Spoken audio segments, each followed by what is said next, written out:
2 പത്രോസ് 1:2.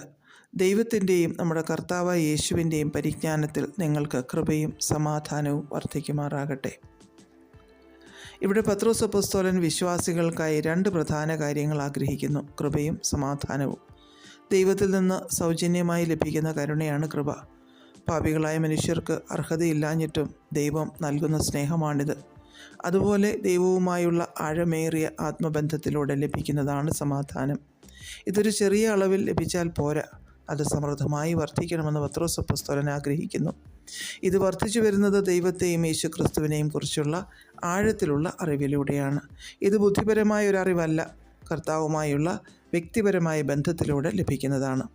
പിതാവിനെയും പുത്രനെയും അധികമായി അറിയും തോറും നമ്മുടെ സമാധാനവും അധികമായിരിക്കും. അപ്പോൾ നാം ദൈവകൃപയോർത്ത് അതിയായി ദൈവത്തെ സ്തുതിക്കും. ദൈവകൃപ പ്രാപിക്കുവാനും അത് പ്രയോജനപ്പെടുത്തുവാനും നാം ദൈവത്തെ അടുത്തറിയണമെന്ന് ദൈവം നമ്മെക്കുറിച്ച് ആഗ്രഹിക്കുന്നു. വിശ്വാസികൾ ദൈവത്തെ നന്നായി അറിയേണ്ടതിന് പൗലോസ് അപ്പോസ്തലൻ നിരന്തരം പ്രാർത്ഥിച്ചുകൊണ്ടിരുന്നു എന്ന് എഫേഷ്യൻസ് 1:17 നാം വായിക്കുന്നു. യോഹന്നാൻ 17:3 ഏക സത്യദൈവമായ പിതാവിനെയും പിതാവയച്ച യേശുക്രിസ്തുവിനെയും അറിയുന്നത് തന്നെ നിത്യജീവനാകുന്നു എന്ന് യേശു കർത്താവ് തന്നെ പറഞ്ഞിരിക്കുന്നു. നമ്മുടെ കർത്താവിനെ നാം കൂടുതലായി അറിയും തോറും നമ്മുടെ ആത്മീയ ജീവിതം കൂടുതൽ ഉറപ്പുള്ളതായിത്തീരും.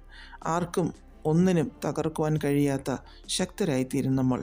നമുക്ക് ഒരു വ്യക്തിയിലുള്ള സ്നേഹവും വിശ്വാസവും വർദ്ധിക്കുന്നതനുസരിച്ച് ആ ബന്ധത്തിൻ്റെ ദൃഢത ഏറുവാൻ ഇടയായിത്തീരുന്നത് പോലെ യേശു കർത്താവിനെ കൂടുതൽ അറിയുവാനായി ദൈവത്തിന് നമ്മെക്കുറിച്ചുള്ള പദ്ധതികൾ, നമ്മോടുള്ള സ്നേഹം, കരുതൽ ഇവ കൂടുതലായി അറിയുവാനായി ദൈവം ഓരോ സാഹചര്യങ്ങളെ നമ്മുടെ ജീവിതത്തിൽ അനുവദിക്കുന്നു. അതിൽ പിറുപിറുക്കാതെ, കർത്താവിനെ ചോദ്യം ചെയ്യാതെ, കർത്താവിൽ നിന്ന് അകന്നു പോകാതെ ചേർന്ന് നിന്നാൽ ഈ പരിജ്ഞാനത്തിൽ നമുക്ക് വളരുവാൻ സാധിക്കും.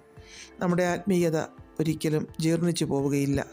ഈ പരിജ്ഞാനമാണ് നമ്മെ പ്രതിസന്ധികളുടെ മധ്യത്തിൽ ഉറപ്പോടെ നിർത്തുന്നത്.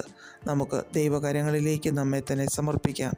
ഒരു യഥാർത്ഥ ദൈവവൈതലായി ദൈവത്തെക്കുറിച്ചുള്ള പരിജ്ഞാനത്തിൽ നമുക്ക് വളരുവാനായി, ജയാളികളായി ജീവിക്കുവാനായി നമുക്ക് പ്രാർത്ഥിക്കാം, ഏൽപ്പിച്ചു കൊടുക്കാം.